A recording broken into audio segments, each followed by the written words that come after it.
Hello friends, welcome to AB classes. Friends, आज का subject है ऑटोमोबाइल इंजीनियरिंग, जिसके अंदर आज मैं समझाने वाला हूं स्टीयरिंग के term toe in and toe out को। यदि फ्रेंड्स आप इन दोनों टर्म को विथ डायग्राम समझना चाहते हैं तो वीडियो पूरा जरूर देखें। ऑटोमोबाइल इंजीनियरिंग से रिलेटेड मैं मैक्सिमम वीडियो डाल चुका हूं। यदि आप वह देखना चाहते हैं तो उसके लिए हमने एक पर्टिकुलर प्लेलिस्ट बना रखी है ऑटोमोबाइल इंजीनियरिंग के नाम से, जिसमें जाकर आप देख सकते हैं। ऐसे फ्रेंड्स हमारे जिन्होंने अभी तक हमारा चैनल सब्सक्राइब नहीं किया है तो प्लीज फ्रेंड्स, जो आपको रेड कलर में सब्सक्राइब लिखा दिख रहा है उस पर टच करके हमारे चैनल को सब्सक्राइब कर लें, बेल आइकन पर क्लिक कर लें, जिससे कि जब भी वीडियो मैं अपलोड करूं उसकी नोटिफिकेशन आपके पास पहुंच सके। अब फ्रेंड्स स्टार्ट करते हैं आज का वीडियो। तो फ्रेंड्स, जो टॉपिक यहाँ पर लिखा हुआ है उसको समझाने से पहले हम बात करेंगे स्टीयरिंग के टर्म की। कौन कौन से टर्म होते हैं और उनको क्यों दिया जाता है। तो जैसा कि आप सभी लोग जानते हैं, जो भी हमारी व्हीकल्स रहती हैं, जो भी गाड़ियां रहती हैं, उनकी जो कंट्रोलिंग रहती है वह किस पे डिपेंड रहती है? स्टीयरिंग के ऊपर। जो हमारी स्टीयरिंग रहती है उसका कनेक्शन किससे रहता है? जो हमारी व्हीकल से रहती है उसके पहियों से, जिसे हम व्हील बोलते हैं। मतलब जो भी हम स्टीयरिंग से कंट्रोल करते हैं गाड़ी को, किसके थ्रू करते हैं? व्हील के थ्रू करते हैं। और व्हील हम जानते हैं, जो भी हमारे पहिए रहते हैं, ये जो हमारी एक्सल रहती है उस पर कसे रहते हैं। तो इन पहियों को हम क्या करते हैं? कुछ ना कुछ एंगल पर सेट करते हैं, और जिस एंगल पर सेट करते हैं वह अलग अलग नामों से जाने जाते हैं। जैसे कि कैम्बर एंगल हो गया, कैस्टर एंगल हो गया, टो इन टो आउट हो गया। इन सभी को हम बोलते हैं स्टीयरिंग के टर्म। अब इनकी जरूरत क्यों पड़ती है? इनकी जरूरत इसलिए पड़ती है क्योंकि जो हमारे व्हील्स रहते हैं इनके ऊपर पूरी गाड़ी की कंट्रोलिंग रहती है। वो किसके थ्रू रहती है? स्टीयरिंग के थ्रू, जिससे हमारी गाड़ी स्मूथ तरीके से मूव हो सके, मोड़ते समय स्लिप ना हो, टायर का जो बियर रेट है वो भी कम हो, और जब भी हमारी गाड़ी स्पीड से चलती है तो उसमें भी कंट्रोलिंग अच्छी हो, जो जिसे हम बोलते हैं स्टीयरिंग की स्टेबिलिटी भी अच्छी हो। इस कारण से हम इन टर्म को देते हैं। जब भी आपने देखा होगा हमारी गाड़ी एक साइड भागने लगती है या जिसे बोलते हैं मिस अलाइनमेंट हो जाते हैं व्हील, तो हम उनको क्या करते हैं? अलाइनमेंट चेक करवाते हैं, उनको सेट करवाते हैं। तो हम वहां पर इन्हीं टर्मों को सेट करवाते हैं, जिससे हमारी गाड़ी फिर से, जो पहिए होते हैं इधर उधर भागते हैं वो भागते नहीं है, और स्टीयरिंग देखते होंगे आप हिलने लगती है, उससे हमारी गाड़ी बहकने लगती है। वैसे सब नहीं होता है। जब भी आपने देखा होगा जो भी हम अलाइनमेंट सेट करवाते हैं तो इन्हीं टर्मों को सेट करवाते हैं। तो इनसे पहले हम जो भी कैस्टर कैम्बर एंगल पे हम वीडियो डाल चुके हैं वह आप देख सकते हैं। आज हम बात करेंगे toe in and toe out की। तो आपने जो यहाँ पर एक डायग्राम बना हुआ है आपको दिख रहा होगा, एनिमेशन डायग्राम, इसके थ्रू सबसे पहले मैं बता देता हूँ टो इन और टो आउट क्या होता है। इससे पहले मैंने कैम्बर एंगल बताया हुआ था, तो उसमें इसमें थोड़ी सी कंफ्यूजन रहती है, तो उसको दूर कर लें। उसको मैंने बताया था यहाँ पर, ये क्या था? अंदर की ओर था, ये अंदर की ओर था, नीचे वाला हिस्सा, ऊपर का हिस्सा बाहर की ओर था, ऐसे ऊपर का हिस्सा अंदर की ओर था इधर का, और ये अंदर की ओर था। यहाँ पर देखें ये व्हील दिख रहा है दोनों वाले, तो हम फ्रंट का हिस्सा देखें, फ्रंट का हिस्सा ये दिख रहा होगा, ये वाला, ये थोड़े से अंदर की ओर रहते हैं, जबकि जो इसी पहिए का पीछे का हिस्सा थोड़ा बाहर की ओर रहता है। मतलब पीछे के हिस्से और आगे के हिस्से की डिस्टेंस देखें तो आगे के हिस्से की डिस्टेंस कम होती है और पीछे के हिस्से की अधिक होती है, जिसे हम क्या बोलते हैं? टो इन बोलते हैं। तो टो इन समझ में आ गया होगा। क्या करते हैं? हम फ्रंट व्हील के फ्रंट पर डिस्टेंस कम देते हैं, थोड़ी सी झुका देते हैं आगे से, और पीछे पे थोड़ा सा बढ़ा देते हैं। लेकिन चलते समय आप देखेंगे तो आप ऐसा लगेगा आपको जैसे दोनों व्हील पैरेलल हैं, लेकिन हम क्या करते हैं? थोड़े से आगे से झुका देते हैं, जिससे क्या होता है? टायर का बियर रेट कम हो जाता है, जब भी मोड़ते हैं हम तो गाड़ी स्लिप नहीं होती है, और जो स्टीयरिंग की स्टेबिलिटी है वह भी अच्छी होती है। और टॉय इनका सबसे ज्यादा उपयोग किया जाता है जो भी हमारी ऑफ रोड व्हीकल्स हैं, जो हमारी रोड पे कम चलती है, मतलब रोड पे चलती हैं लेकिन कम चलती हैं, उनका सबसे ज्यादा यूज ऑफ रोड, मतलब रोड से नीचे, जैसे कि कच्ची जगह होती हैं, खेतों में, इन सभी जगह यूज किया जाता है। अब दूसरा होता है टॉय आउट। टॉय आउट इसके अपोजिट होता है। अगर जो व्हील्स रहते हैं फ्रंट व्हील, उनका आगे का हिस्सा थोड़ी सी डिस्टेंस बढ़ा दी जाए और पीछे की डिस्टेंस कम कर दी जाए, तो वह क्या हो जाता है? टॉय आउट किया जाता है।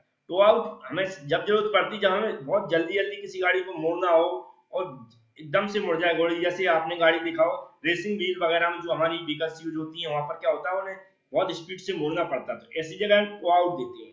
तो टो आउट और टो इन आपको समझ गए होंगे कि क्या होते हैं। सिर्फ हमें इतना याद रखना कि जो आगे से ये जो पहिए होते हैं उनका फ्रंट हिस्सा थोड़ा सा अंदर की ओर झुका दें, और पीछे का हिस्सा बाहर की ओर बढ़ा दें तो टो इन हो जाता है।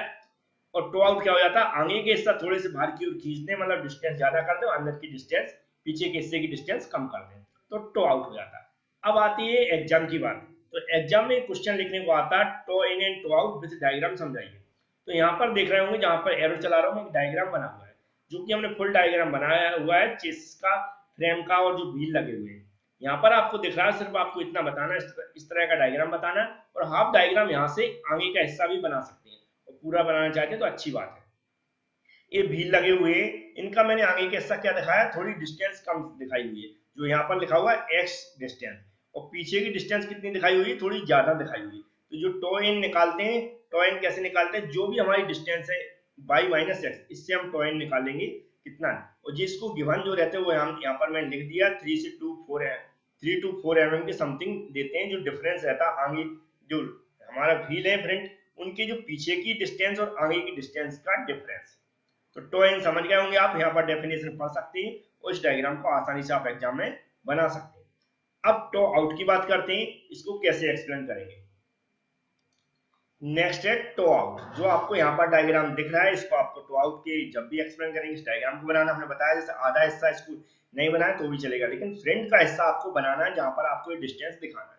तो आपको यहाँ पर दिख रहा है जो फ्रंट व्हील का फ्रंट हिस्सा है उसकी डिस्टेंस अगर अधिक है और जो इसके फ्रंट व्हील के रियर वाले हिस्से की डिस्टेंस कम है, तो इसको क्या बोलते हैं, टो आउट। यहाँ पर डेफिनेशन लिखी, इसको आप पढ़ सकते हैं। इसको निकालने का तरीका यहाँ पर हमने फॉर्मूला लिख दिया, जिसकी डिस्टेंस अधिक है उसको पहले रखते हैं, फिर जिसकी कम है उसको रख के हम यहाँ पर टो आउट कितना है निकाल सकते हैं।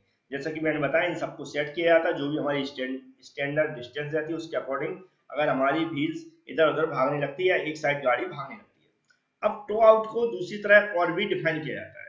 वो कैसे डिफाइन किया जाता है तो मैं उसको भी बता देता हूँ, क्योंकि हमें दोनों में से कोई एक याद होना चाहिए। जिस भी टर्म में पूछा जाता है उस तरह हम इसको लिख सकते हैं। तो फ्रेंड्स यहाँ पर आपको एक डायग्राम दिख रहा होगा बना हुआ, इसको जब मैंने स्टीयरिंग का सिस्टम समझाया हुआ था उस टाइम समझाया हुआ था। तो यहाँ पर आपको दिख रहा होगा जब गाड़ी टर्न ले रही है, क्या ले रही है, टर्न ले रही है, तो हम दोनों व्हील के एंगल देखते हैं। तो जी इसको बोलते हैं हम इनर व्हील और इसको बोलते हैं हम आउटर व्हील। इनर व्हील से हम जो एंगल देख रहे हैं, जो हमारी स्टक की एक्सल है और जो हमारी व्हील है उसकी जो भी सेंटर होता है उससे सीधे एक लाइन ब्लू कलर की आपको दिख रही है, वो हमने कहाँ से मिलाई, इन दोनों की जो अलाइनमेंट है वो उनसे हमने सीधी एक लाइन खींची हुई बाहर की ओर। जब हम इंस्टेंटेनियस सेंटर निकालते हैं तो दोनों के सेंटर एक ही लाइन पे होना चाहिए, तो हमने इसको खींच दिया इन दोनों लाइनों से, इन दोनों के सेंटर यहाँ पर मिला दी। इसको मैंने मान लिया आई एक सेंटर है, यहाँ पर डी माना हुआ है। तो हमारी जो अंदर की व्हील है वहां से हम देख रहे हैं एंगल कितना बन रहा है, 23 डिग्री, या जो भी हमने एंगल मान लिया। और जी इसको बोलते हैं हम बाहर की व्हील, क्या बोलते हैं, बाहर की ओर, या आउटर व्हील बोलते हैं, इसको इनर व्हील बोलते हैं। तो जो आउटर व्हील है वहां से हमने रेड कलर की लाइन खींची हुई, इससे एंगल कितना दिखा रहा है, 20 डिग्री दिखा रहा है। तो यहाँ पर हमें ये देखने को मिल रहा है कि जो बाहर की व्हील है, जो आउटर व्हील है, उससे एंगल कम बना रही है, जबकि जो अंदर की व्हील है, इनर व्हील है, उससे एंगल अधिक बन रहा है। तो इन दोनों में सेटिंग होनी चाहिए, मुड़ते समय हमेशा आउटर वाली व्हील है उसका एंगल कम होना चाहिए और जो हमारी इनर वाली व्हील है उसका एंगल कम होना चाहिए। इस तरह सेटिंग होनी चाहिए। इसका जो हमें एंगल कैसे निकालते हैं यहाँ पर दिखाया है, इसकी हमने पूरा कंप्लीट इसके बारे में लिखा भी है, तो आप पढ़ सकते हैं आराम से। ठीक है, तो आपको हमने क्या बताया, जो हमेशा कैसा होना चाहिए, टो आउट कैसे निकालते हैं हम, हमेशा जो आउटर वाली व्हील है उसका एंगल कम होना चाहिए, जो इनर वाली व्हील है उसका एंगल अधिक होना चाहिए। इस तरह हम टो आउट और टो इन को निकाल सकते हैं। तो आपको इतना समझ में आ गया होगा कि कैसे एंगल को फाइंड आउट करते हैं। तो ये दोनों टर्म है जो एंगल में जो एग्जाम में कई बार पूछा जाता है, पूछे जैसे कि स्टीयरिंग का सिस्टम है और भी चीजें से, ऑटोमोबाइल से इंजीनियरिंग से रिलेटेड में मैक्सिमम वीडियो डाल चुका हूँ, वह आप जरूर देख लें। इसके अलावा अगर जो डिजाइन ऑफ मशीन एलिमेंट है उससे रिलेटेड भी मैंने मैक्सिमम वीडियो डाल चुके हैं, वह भी आप देख सकते हैं। एग्जाम में कौन सी डायग्राम बनाना मैं बता चुका हूँ। जैसे कि ये आपको दिख रहा है, ये मैंने अभी जस्ट समझाया हुआ है, इसको भी टॉय आउट के लिए बना सकते हो, या मैं जो दूसरा डायग्राम ये वाला, इसको भी टॉय आउट के लिए आप बना सकते हो। ये भी एक अच्छा डायग्राम है, ठीक है, सिंपल पड़ता है ये डायग्राम। और जो हमारा टॉय इन के लिए कौन सा डायग्राम था, ये वाला जो डायग्राम है जो मैंने अभी समझाया हुआ है, आपको दिख रहा होगा। इस डायग्राम को टॉय इन के लिए बना सकते हैं। टॉय इन टो आउट के लिए ये सिर्फ एक एनिमेशन डायग्राम था, जिसके थ्रू सिर्फ आप समझ सकते हैं, एक एनिमेशन के रूप में देख सकते हैं कि किस तरह हम देते हैं। कैमर और जो टॉय इन टो आउट है इसमें थोड़ा सा कंफ्यूज ना रहा है, हमने जैसे बताया था, ये बाहर से झुके हुए दिखते हैं फ्रंट से, और इनर से, बल्कि वो नीचे साइड से अंदर की ओर होते हैं, इधर से नीचे की ओर, और ऊपर से टॉप से और बॉटम से अंदर और बाहर की ओर होते हैं। जबकि ये क्या होते हैं, फ्रंट और हमारी जो बैक से अंदर और बाहर होते हैं। फ्रेंड्स, यदि वीडियो पसंद आता तो लाइक जरूर करें और अपने दोस्तों के साथ शेयर करें। Thank you friends.